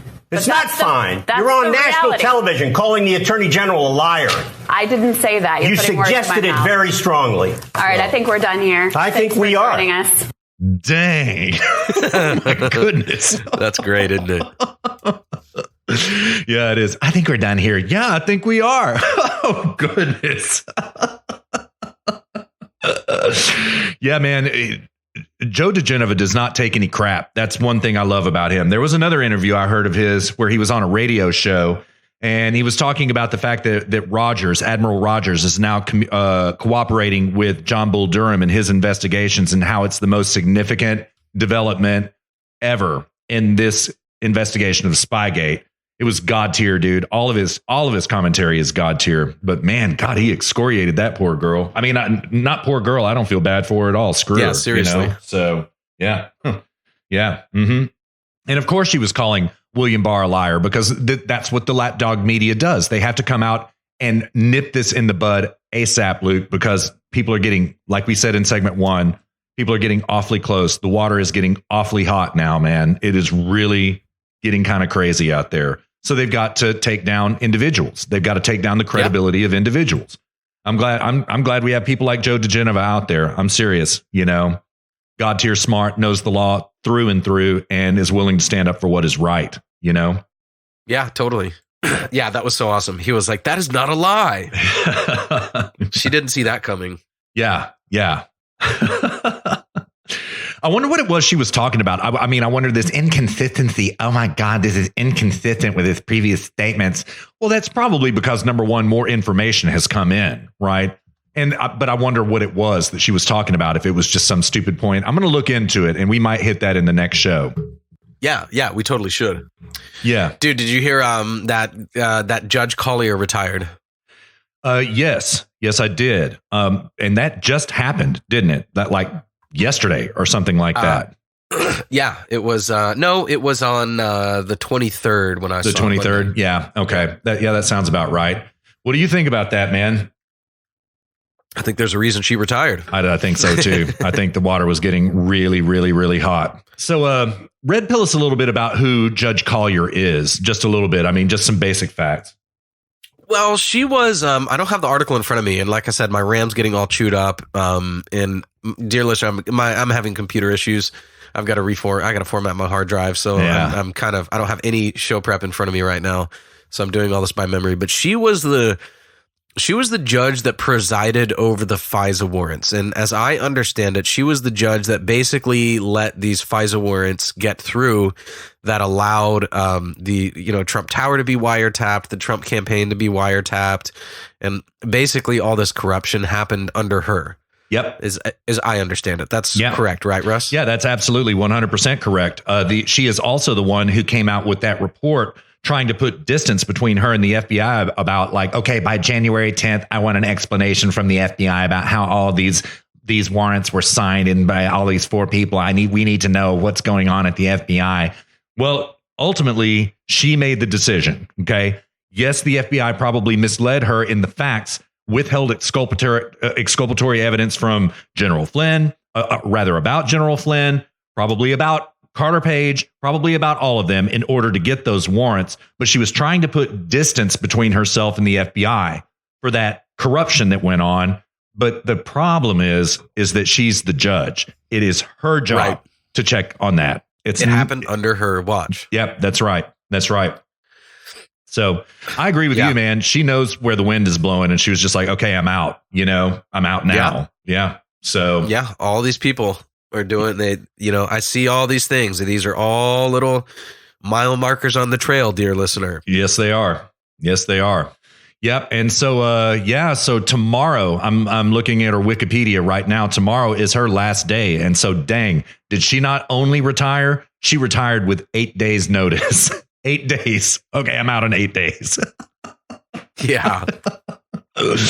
Oh, man. Yeah, something tells me she's not going to be renewing her bar license. Yeah. In 2020. Mm-hmm. Yeah. I think that's probably correct. Oh, yeah, man. I've got a couple little pop shot topics. If we want to, I can hit these real quick. Yeah, let's do it. So I saw an article, Trump stock market rallying again. Yep. Stock market is booming. Peter Schiff would have you think that it's a bubble. I don't know that that's true or not, but I don't think it is. I think it's actually just a product of all of the deregulation that's occurred under Trump, which is why I brought this up.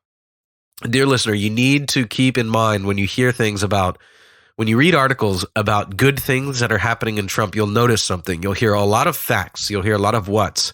You'll hear a lot of historical record made, a new high in the stock market, this and that, but you'll never hear the whys, the why it's happening.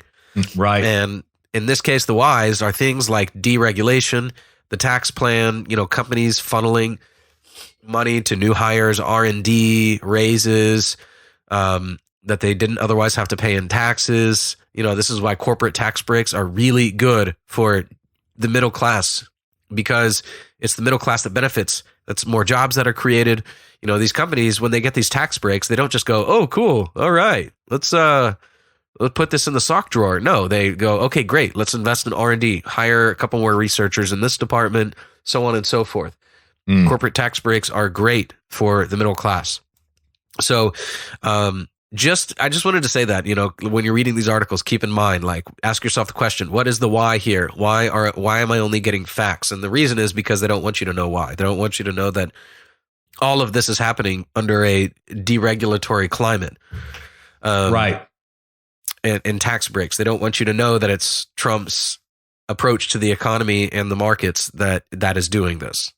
They want you to think that it's just sort of, oh, hey, some sort of ethereal, abstract thing that's happening, and Trump happens to be president during it, Or it's Obama's economy just now coming to fruition. This nonsense argument that you always hear from the left as well. Yeah. Yeah, for sure. Yeah, totally. Yeah. Yeah, when it's a Republican in office and when it's a Democrat in office and the economy tanks, they say, well, it was a Republican before him, that it's his fault. Right. And then when a Republican's in office and the economy's doing well, it was a Democrat before him. That's must have been what it is, So you'll hear this constantly. Totally. Funny how it works that way. So yeah. I mean, to be fair, to be fair, there are a couple of things that kind of piss me off a little bit about corporate taxes, and specifically that is in the tax cut bill that the Republicans passed. The corporate tax cut was permanent. The regular person tax cut is going to be sunset in, I think, another 2 years. And so we're going to go back to that old tax rate. Trump says he's going to fix it. We'll see what happens. But listen, dear listener, exactly what Luke said. They're all taxes. Don't buy this false dichotomy between, oh my God, corporate taxes versus individual taxes. They're all taxes. You're not going to find a tax cut that Luke and I dislike, period. Period. They're all taxes. They're all confiscation of wealth by the government. All of it. Every single bit of it. So.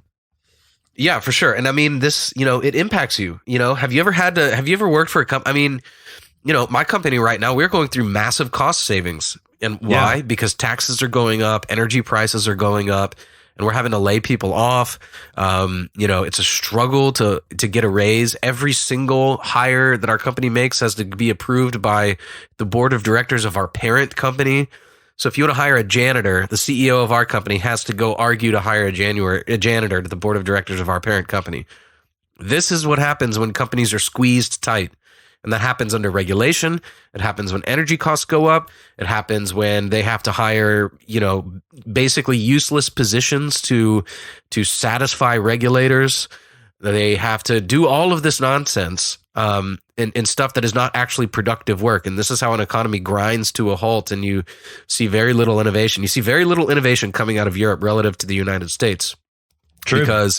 Because of all the taxes, and European companies just cannot invest in their business interests in the way that American companies can. So, you see, this is why you see so much innovation in the technology space, because it's so unregulated. Companies can just dump R&D and they can just dump money into software developers and just churning out great product after great product. This is why I see so very little progress in like the banking sector, which is the single most regulated sector in the United States. So, there's a reason for all of this. And, education is another thing. You see very little progress being made in the education industry because it's so regulated. In fact, the government has a monopoly on it, So This is really good. Deregulation, lowering of taxes, corporate taxes. This is really good. It's good for everybody. It's more jobs. It's more raises. It's more hires. It's more products, better products. This is all across the board good for everybody. Absolutely. Absolutely. And I will say, and I will add this as a caveat to all of this. Something that has to happen, dear listener, is we've got to do something about government spending as well. You know what I mean? It's that is out my of control. one complaint about Trump. Yeah, same here. Yeah. I understand what he's facing in Congress, but man, he spent a lot of money on the military. Entitlements are ballooning. It's a problem. We've got to get this under control. So, I could just only hope that, and Nate said on the Christmas show last year that, Trump's always been a big spender. He's never been, because that was my complaint that I brought up on the last show. And I said, well, okay, I guess you're right. But, I would hope that if he wins the 2020 election, then that's the thing he tackles next. Like, look, we've ballooned the economy. We've done all this. Now we need to do what a rational business would do, which is now use this to create some runway for ourselves. Let's pave some more runway to get this plane off the ground. Exactly. Great analogy, man. I think that he sees the writing on the wall. I mean, I believe his argument about how the military was depleted. They didn't have any bullets. The planes were in terrible shape. Money had to be spent in order to shore that up. Okay, that's cool. I totally get it. Okay.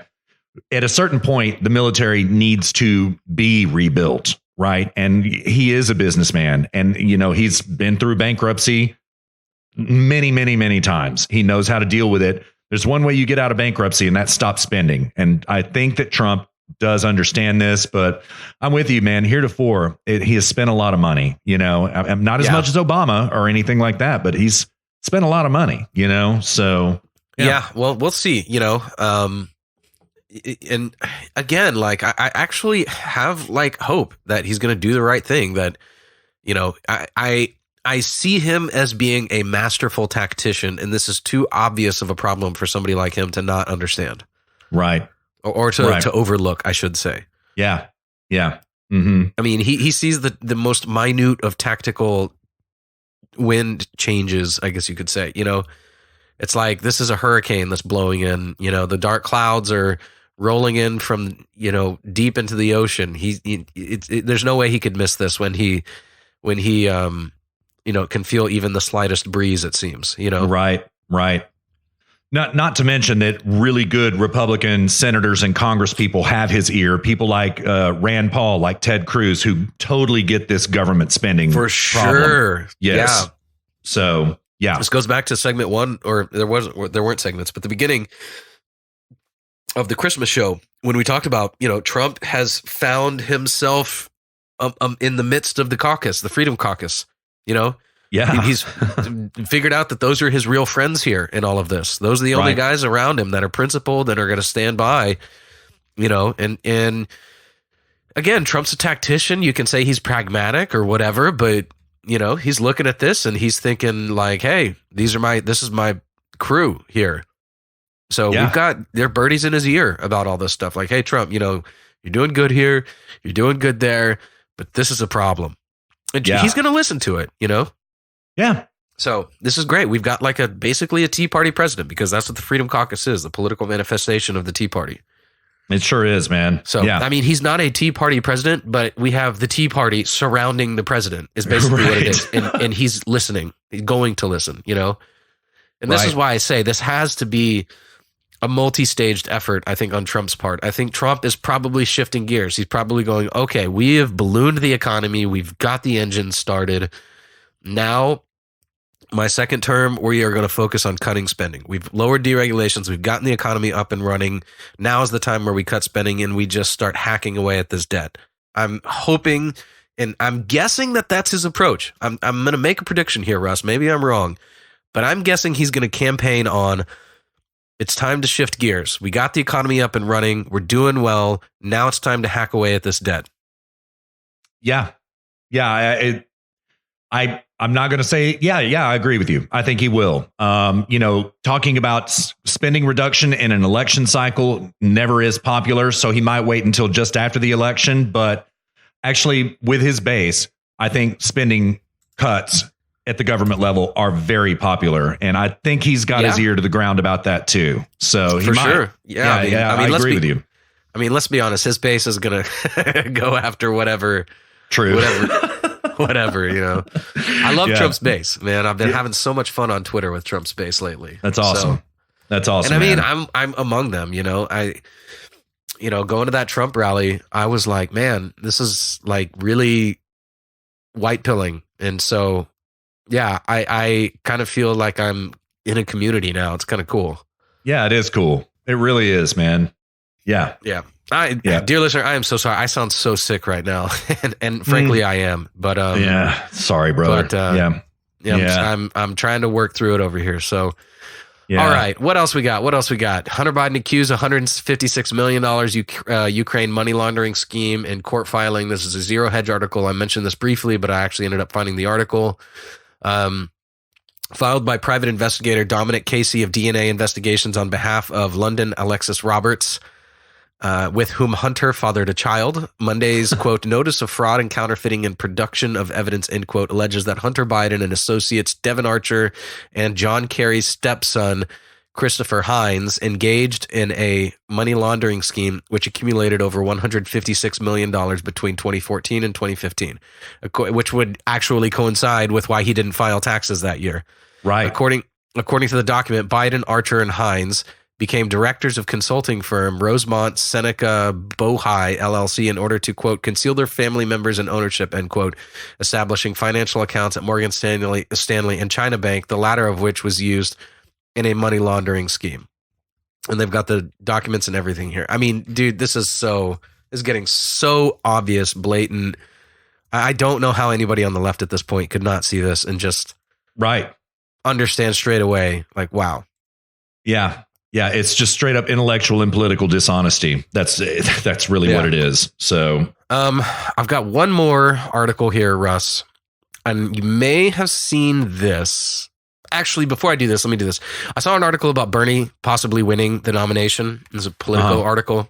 It's just nonsense. It was a slow news day. Bernie's not going to win the nomination. There's a floor and a ceiling to his polling numbers, and he's right now at the ceiling. So everyone's just omitting a lot of historical data and just saying, oh, look at the trend. He's on the up. Maybe he's going to win. Well, no, he's at the ceiling and he's not going to win. Yeah. So if you see that, anything about Bernie and polling and look at this, just there's a channel of his polling and he's just at the ceiling right now. I'll come back down. Yeah, absolutely. Not to mention that we know for sure that Obama is conspiring against Bernie getting the nomination. We know this for a fact. Just like the DNC conspired against Bernie last time, they're not going to allow him to get the nomination. There's no way they're going to let him get that. You saw Obama was like talking up Warren, right? Yeah, I did. Yes, I did. Yeah. Unbelievable. And he won't endorse Biden. And like now it all starts to make sense why he didn't endorse Biden, because I think Obama knows like what Biden was doing this whole time, you know? Could be. I thought the same. It definitely could be. So, yeah.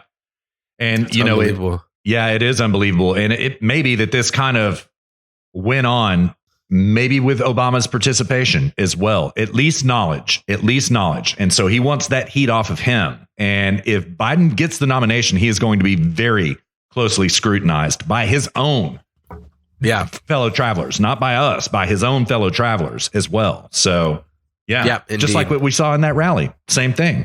You know? Yep. Quid pro Joe. So I've got one more article here, Russ. You may have seen this. Democrats seek, this is a Daily Caller article. The title, Democrats seek to outlaw suburban single-family house zoning, calling it racist and bad for the environment. Oh my God. No, I didn't see that. All right, I'll take it from the top then. All right. Democrats in Virginia, of course, Virginia, may override local zoning to bring high-density housing, including public housing, to every neighborhood statewide, whether residents want it or not. The measure could quickly transform the suburban lifestyle enjoyed by millions, permitting duplexes to be built on suburban lots in neighborhoods previously consisting of quiet streets and open green spaces. Proponents of quote-unquote upzoning, that's what they're branding it. Upzoning. Yeah. Proponents of upzoning say the changes are necessary because suburbs are bastions of segregation and elitism, as well as bad for the environment. The move, which aims to provide quote-unquote affordable housing, So basically what they're trying to do is they're trying to bring poor people in affordable housing into otherwise, normal neighborhoods. Right. Might be fiercely opposed by local officials throughout the state who have deliberately created and preserved neighborhoods with particular character, some dense and walkable, others semi-rural and private, to accommodate people's various preferences. But Democrats tout a state-level law's ability to replace, quote-unquote, not in my backyard with, quote-unquote, yes, in your backyard. House Delegate Ibrahim Samira, a Democrat, introduced 6 housing measures December 19th, coinciding with the Democrats' takeover of the state legislature in November. Single-family housing zones would become 2 zones. Areas that would be impacted most would be the suburbs that have not done their part in helping out. The real issues are the areas in between very dense areas, which are single-family zoned. Those are areas that the state is having significant trouble dealing with. They're living in a bubble, he said. And he goes on, he said, most of the suburbs are mostly white and wealthy, in that their local officials who have historically been in charge of zoning were ignoring the desires of poor people who did not have time to lobby them to increase suburban density. Wow. In response to a question about whether people who bought homes in spacious suburbs have valid reasons, not based on discrimination for preferring to live that way, including a love for nature and desire to preserve woods and streams, he said, quote, caring about nature is very important, but the more dense a neighborhood is, the more energy efficient it is, end quote. Finally, he said, if local officials seek to change requirements like setbacks to make it impossible to build dense housing in areas zoned to preserve a natural feel, quote, if they make setbacks to block duplexes, there'd have to be a lawsuit to resolve whether those zoning provisions were necessary, end quote. So they are, they're trying to destroy the concept of suburban environment. Yeah, they are. And, I'm really, Luke, I'm surprised it took this long, because I just a few clicks of research brought this up. I've got a CNN politics piece from Wednesday, July 8th of 2015. I'm going to take it from the lead. It goes thus. The Obama administration announced Wednesday a new rule aimed at promoting fair housing nearly 50 years after the Fair Housing Act of 1968 was passed to combat segregation and widespread discrimination in neighborhoods across the country. Despite the decades-old law requiring communities that receive federal funds to increase access to quality, affordable housing, many communities in the U.S., in cities like Chicago and Baltimore, remain segregated by race and income. I'm going to skip down 2 paragraphs. Quote, as a former mayor, I know firsthand that strong communities are vital to the well-being and prosperity of families, HUD Secretary Julian Castro said in a statement. Unfortunately, too many Americans find their dreams limited by where they come from, and a zip code should never determine a child's future. So like what they were doing is exactly the policy you just outlined right there, Luke. And what happened is that Donald Trump in January of 2018 put a stop to that Fair Housing Act. Absolutely. Or that it wasn't an act. It was an executive order that Obama passed, and Trump killed it. I'm surprised that a stay wasn't put on it by some court, but it wasn't. You know what I mean? So since, Trump fixed this government interference in people's lives and private property, well, now the left has to remount the campaign. That's what it is. At the state level, yeah. Yeah, at the state level. No property for you. No property for you. So, yeah. God, man. Man, it's all happening in Virginia. It's so crazy. Yeah, dude. I mean, yeah.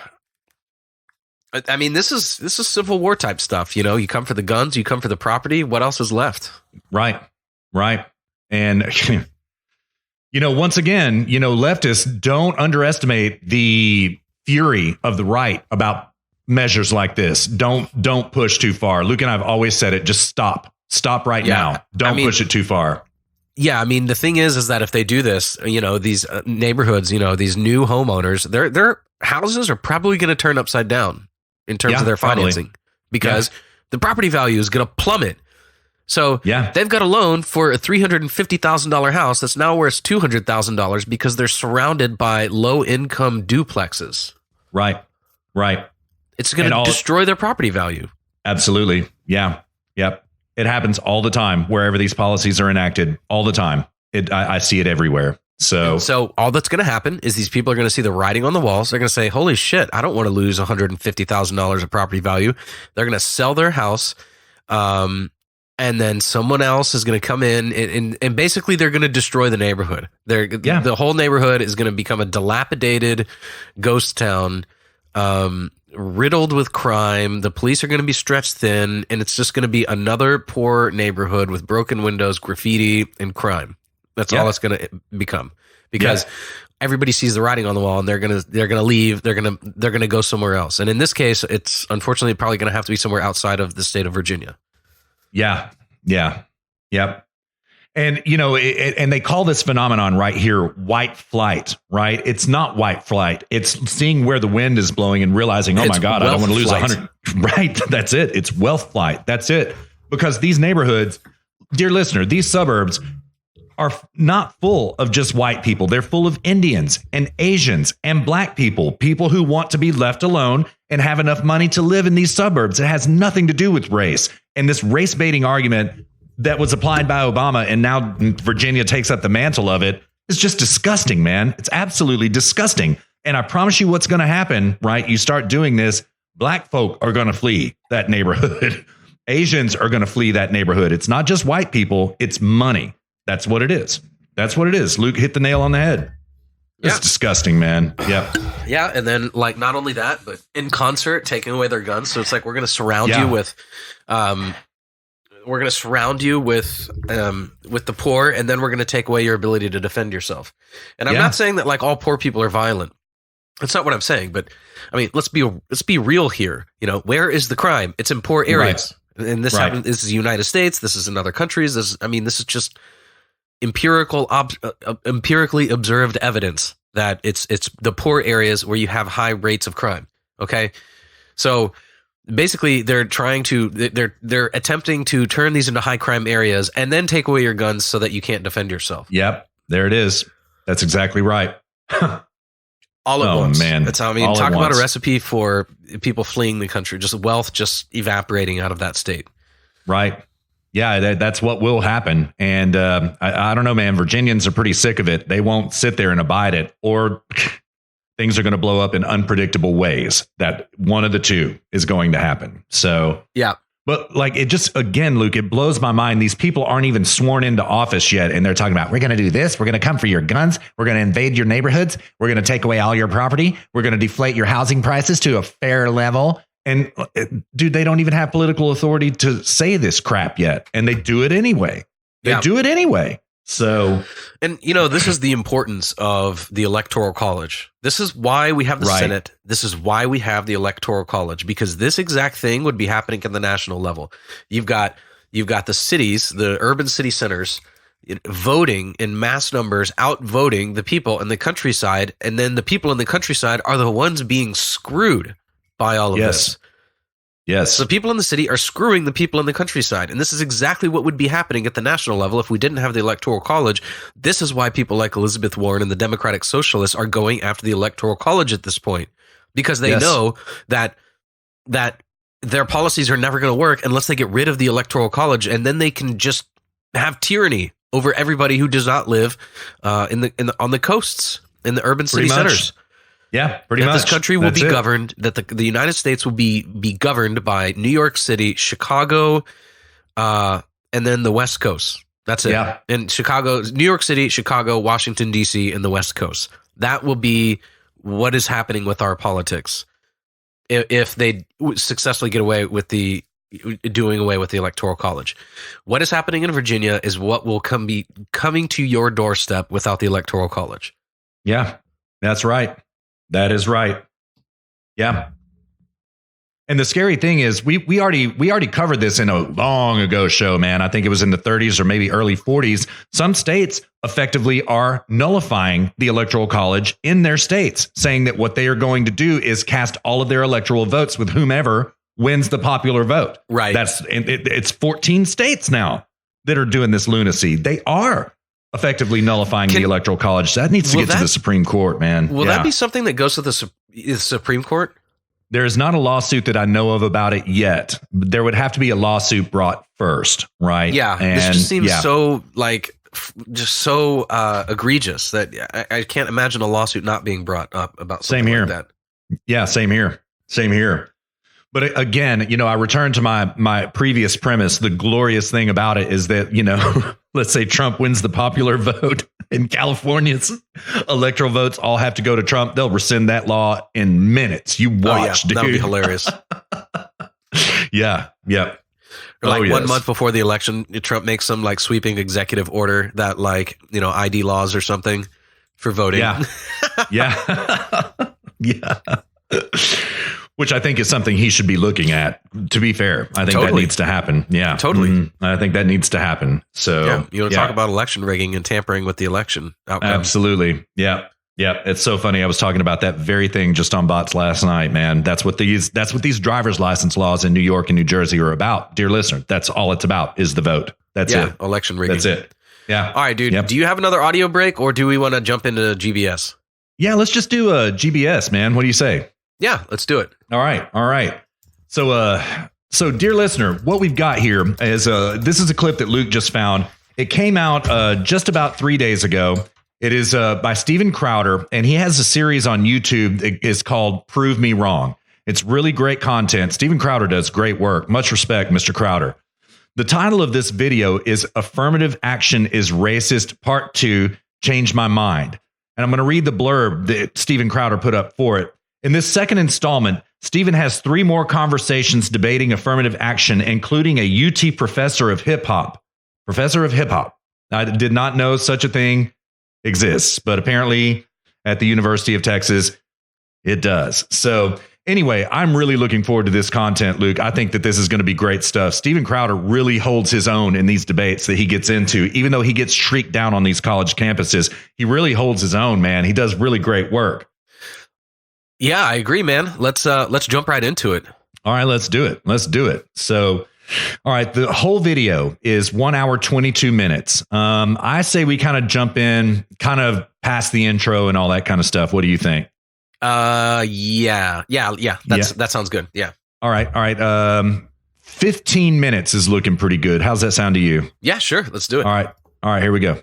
Exactly. Without telling you the truth when they compliment you. All right. So, Professor Raphael, I don't know how familiar you are at all with what we do with this segment. Not at all. So it's basically an opportunity to sit down and hopefully have productive civil dialogues where we rationalize our position on perceived confrontational issues. The idea is to kind of All right. I'm going to zoom forward a couple minutes, Luke. I'm at 17 minutes now. Yeah. people based on race. Go ahead. You might have to let it play for a minute because for some reason, sometimes when we record, I miss like the first 10 seconds entirely. And then he comes in and I can hear. So like, I may have to let it play out for a bit. All right. Very good. Very good. All right, here we go.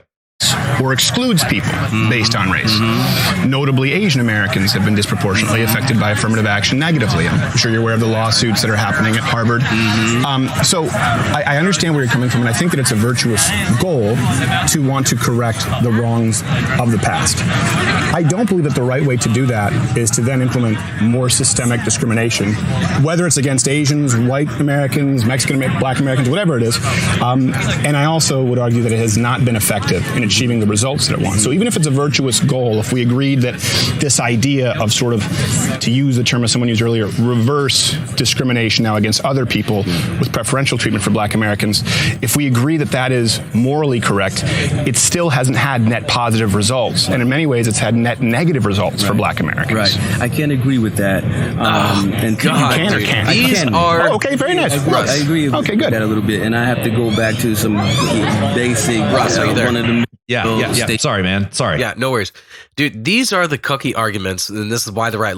all this guy has to... And we've covered this so many times on the show before. All this guy has to say is, okay, well, let's imagine a scenario which it did work. Are you cool with reparations now? Yeah. That's all he has to say. Argument one. Yeah. That's a great point, man. Damn. And then, Crowder's going to be floundering. Well, I'm against it because it doesn't work, not because, he's like, okay, so morally you agree with the concept of reparations. What you disagree with is how to properly carry them out politically. Right. And this is why the right loses. These are cucky arguments. These are just these cucky arguments that the right throws out. It's pathetic, frankly. Yeah. That's a great point, man.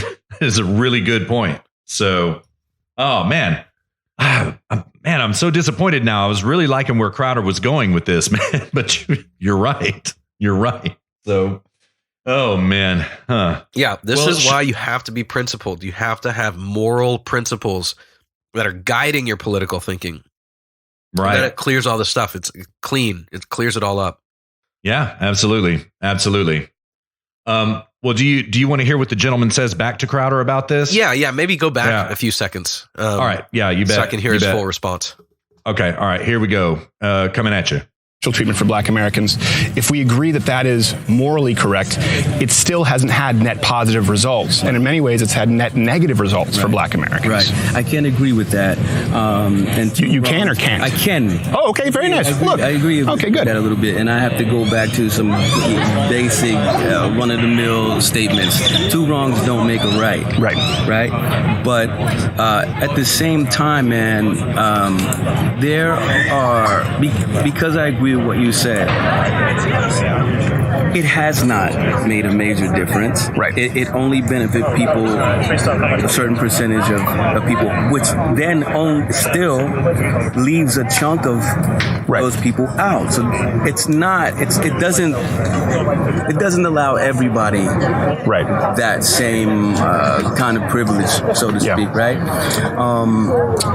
What I wanted to say is, say you have someone who is, someone brought this up, they have some kind of disability. Right. Like a physical disability or mental disability? Yeah. And again, let's go back some. When I grew up, there was black and white. That was it. Right? People called you something out of your name. White people call black people something out of their name. Yeah, I don't know what it is, Russ. I hear 2 seconds and then it's gone 2 seconds. So I can't really hear what he's saying right now. Yeah, well, the audio is really bad, first of all, man. Like, they've got a lot of background noise going on, so it's really hard for me to hear as well. So, what is ICANN has lav mics. Yeah. Yeah, totally. That's Crowder has one, as a matter of fact. I'm not sure that we're hearing the audio out of it. But it doesn't sound like, it sounds like they've got him on a shotgun mic. Yeah, they've got a shotgun mic for the guest, and you can hear the tower audio better than you can the guest and stuff like that. The tower bells that you just heard ringing there, dear listener. It's really, oh man, it's difficult to hear. It is. So yeah.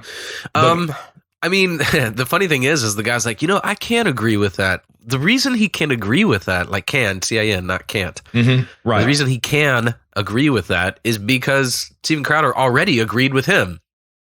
Yeah. So he's like, right. Yeah, I can agree with you because, you already agreed with all of my premises. So yeah, you just categorically agreed with me. And then now you're trying to nuance it with some sort of like, well, it didn't work, And this is how the right finds themselves into trouble with like socialists, because when they're like, well, socialism doesn't work, and it's a good idea. It's like, what is it? Margaret Thatcher was like, socialism is a great idea until you run out of other people's money. It was her, yes. I mean that's like the cuckiest possible argument you could make against socialists. It's a great idea until you run out of people's money. Oh, okay, so it's a great idea to steal people's money. The problem is you just run out at some point. Right. So, it's everyone's like, oh yeah, based Margaret Thatcher. No, that was the height of cuckery arguments, was that argument, and this is the same sort of thing. It's like, this guy, all he has to do is say, yeah, well, the reason reparations didn't work is because we didn't have enough of them. We needed more reparations. Right. There was always, and it's also true that this is asymptotal as well. Like, yes, you can take more reparations away from the rich, but you're never going to quite equalize everybody, because nobody is equal metaphysically. Nobody is ever equal, so no two people are the exact same. Everyone's going to make choices. Everyone's going to apply themselves to varying degrees. Everyone's going to focus their mind to varying degrees. Everyone's going to make different life choices, and some of those will some of those will turn out to have been better choices than others. And this is going to happen repeatedly over and over and over again, across time, ad infinitum. Right. And no two people are going to be equal. It's absurd to think that two groups would be equal, whether race or gender or whatever. It's just not a possibility. It's never going to happen. And you have to accept that, and you just have to allow for, you just have to build an environment where, the conditions are set such that people just become who they are. People are free to go as far as they choose to go. That's it. That's all you need, Yep. But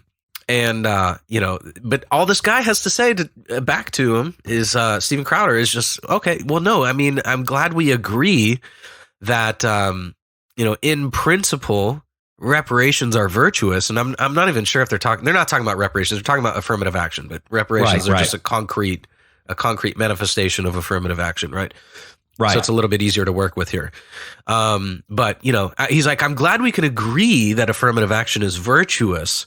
Where we disagree is how we apply affirmative action. So Steven Crowder has just wholesale,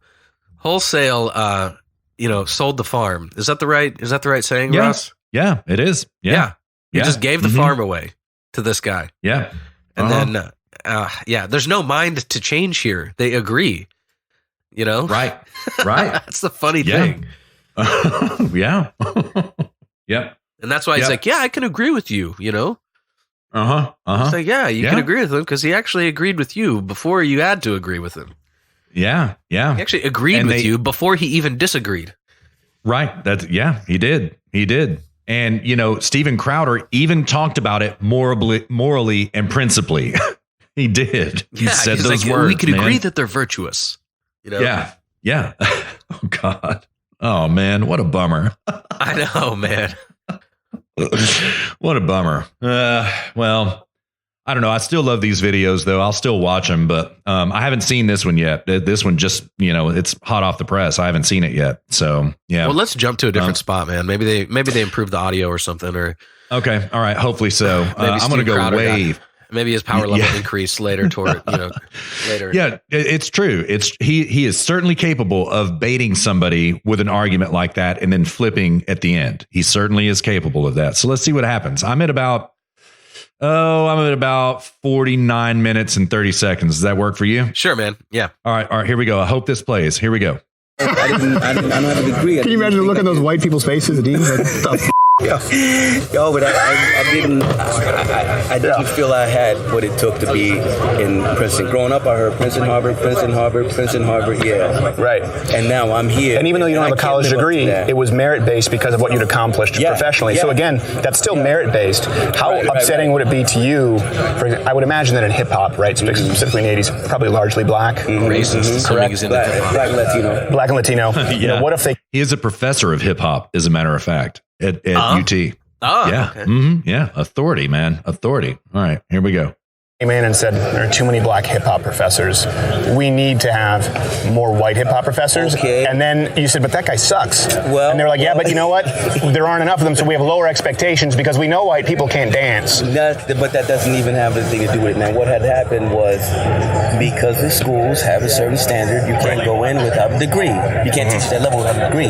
So there were a lot of people who had degrees that could study or know someone that they could bring in to teach what they needed to teach. Right. So there were white people or people that didn't come from the background who were teaching those classes, and then eventually I guess the schools just felt like we need to get some qualified people in here to do what they need to do, and a couple of them, Rennie Harris has a couple honorary degrees now from the university, so he doesn't have a degree either, but he's managed to do what needed to be done. Well, maybe it's different because of the history of hip hop at Princeton, but let's say when you were touring, you said it was mostly black and Latino. Yeah. It would probably piss you off, I would imagine, if they just started hiring white guys to diversify who weren't good dancers. You probably would have said, man, that's not right. Yeah. Because someone else who's a better dancer is losing that spot. True. But if you didn't do the work to get to that point, that's on you. You understand? But I'm saying, if let's say there were an audition, let's say you were there, and it seems like you're high level, so you probably were in on a lot of auditions. I didn't play that game much. But let's say, your question, you're right. Yeah. White people got more of the gigs than the blacks did. Example. Because there weren't enough enough of them. No, not even. They just fit the bill. Now I would go into a place that said the casting call would be a guy with a white beard, blue t-shirt, red sneakers, glasses, no piercings. Exactly what I would be wearing, coincidentally. Yeah. And the person that got the job was completely opposite. White kid, blue eyes, blonde hair, looks like we can put him anywhere we need to put him. And so that is what becomes the visual, being able to identify hip-hop with that thing. And then you get that NSYNC That's what happens. Yeah. And it's still continuing to do that. So for but me, I think we're finding common ground where we both agree in that instance, the best dancer should be the one who gets the job. And even though it wasn't the case, and I'm saying the best student should be the one who gets into school. I agree. So again, we go back to the beginning of this thing. I said it's not racist. And now I'm thinking maybe it could be, but with more information, we put both these things on the table and we're both, there's no right or wrong. It's just how can This is you like a classic example of somebody who gets in over their head in a debate and then they need to bow out gracefully. Right. That's what it feels like. Kind of on both of their parts, as a matter of fact. You know what I mean? Really? No, that's what it seems like. I think Crowder was just letting him bow out gracefully because he's a professor, you know? Okay. Yeah. Yeah. I mean, Crowder made pretty good argumentation there. And, you know, he's talking about individual ability and who gets the reward. Well, you want the best talent, period. In any situation, you want the best of the best of the best, regardless of color, right? Or anything, right? So I think he did a fairly good job of arguing there. I think he did. You know, he got the guy to admit that it was racist, you know, when they picked black people over white people because they fit the role better. He got him to admit that, you know? So, but this is another thing about how context, going back to your perennial point, which is so true. Context matters. I couldn't understand what the hell the context was that they were talking about. Are they talking about like auditions for boy bands or hip hop bands or television shows or what? Yeah, I mean, never understood. It's obvious that there was some context, and it's obvious that like this guy did some kind of touring as a dancer or as a hip hop artist or something. There's context missing, but what I noticed at first, straight out of the gate, was this guy who kept trying to divert. So this is a very, I don't know, this is very common, but this is one way that you can avoid losing a debate, which is that rather than talking about the concrete facts in the debate, you start telling a story. Right. So, the probably best example of this, there's some like pro keto guy that was debating some like anti keto guy on the Joe Rogan show one time. And it was really good because the anti keto guy was like, or he was not anti keto, but you know, he was kind of just like, you're crazy. And, and he was like, I have everything sourced on my website. He was like totally prepared. And he was like, I do not want you to go into storytelling because you do this all the time. Anytime somebody brings something up that contradicts what you're saying, you start telling a story about a study. Well, there was a study and these people, they ate this. And the thing is that what happened when they did this and blah, blah, blah, they didn't know it, but they went into it. And the guy's like, no, stop. Go back to what I said and tell me I'm wrong. Or agree that I'm right. Don't go off into a story about some anecdotal little, study that happened, and then you're gonna. And so I heard this guy doing that at the very beginning, where he was like, you know, what so and so did is they hired this and hired that, and Steven Crowder, you know, kindly, and that's his whole shtick in these Change My Mind series. You know, he's very, you know, very polite, very kind, which, you know, I respect that to some extent. But what he was trying to do is like kindly like redirect, like, okay, that's all well and good, but let's go back, you know? And as soon as I heard that guy start going into storytelling, I was like, okay, he's lost the debate. He knows he's lost the debate. He's diverting, he's evading. And it was basically like that until the very end when he started to just, you know, gracefully bow out, you know? Right. Shrewd analysis, man. 100% true. I agree. Yeah. Yeah. Well, we should call it, man. I am, dear listener, as I mentioned twice already, I'm sick, and like it is, I am scraping at the bottom of the barrel here, and energy levels, and just not feeling well this evening. Unfortunately, yesterday I was even worse. I think I'm recovering, but it was a little shorter of a show than normal. But I would prefer it if we could end the show now, Russ. if you're no cool problem, with that, man. Yeah, absolutely, man. Let's do it. And I mean, it's really been a slow week politically anyway. I mean, it's not that nothing has happened, but it's not like Congress is in session and impeachment is moving forward and all this kind of stuff, So I think it's appropriate we have a shorter show. There's less stuff to talk about, So that's just how it is, Yeah, so for sure, man. Yep. Yeah, but meanwhile, dude, feel better. Seriously, I can tell this is driving you crazy, man. I'm gonna send healing vibes your way, man. Feel better for real. So that's all good, dude. I'll make it through. I made it to the gym yesterday and today. Oh, good on you, man. Very good. Yeah. So all right. I'm still hitting my gym routine, but yeah, and like I posted this on Twitter as well that I'd got Jessica some vegan protein powder, and she hated it. And so I ran out of my normal protein powder, and I was like, okay, I'm gonna put myself in the shoes of a soy boy for the next few weeks and see what this vegan protein powder is all about. And my God, dude, it is terrible. Speaking of which, I mean, here I am, trying to end the show, but this is something I wanted to ask if you heard about. Did you hear about this plant-based like vegan hamburger from Burger King? Yes, dude. Oopsie. It was a veterinarian that called them out on this and measured all of the estrogen levels in this meat and ended up calling them out. And so, of course, what they do is circle the wagons. The Washington Post in particular circled the wagons and tried to discredit the source. Oh my God, this is just from a beef organization that is against anti-meat or no meat substitutes that don't pay any more attention to it than that. Well, they can't refute the argument that it had 44 times more estrogen than Dude, a regular burger. Way more than that. Like, I think it was like thousands of times more than a burger. Yeah. It's crazy, man. Yeah, crazy. In the article I read, it was like this has 24 ingredients. A burger patty has 1 beef. Yeah,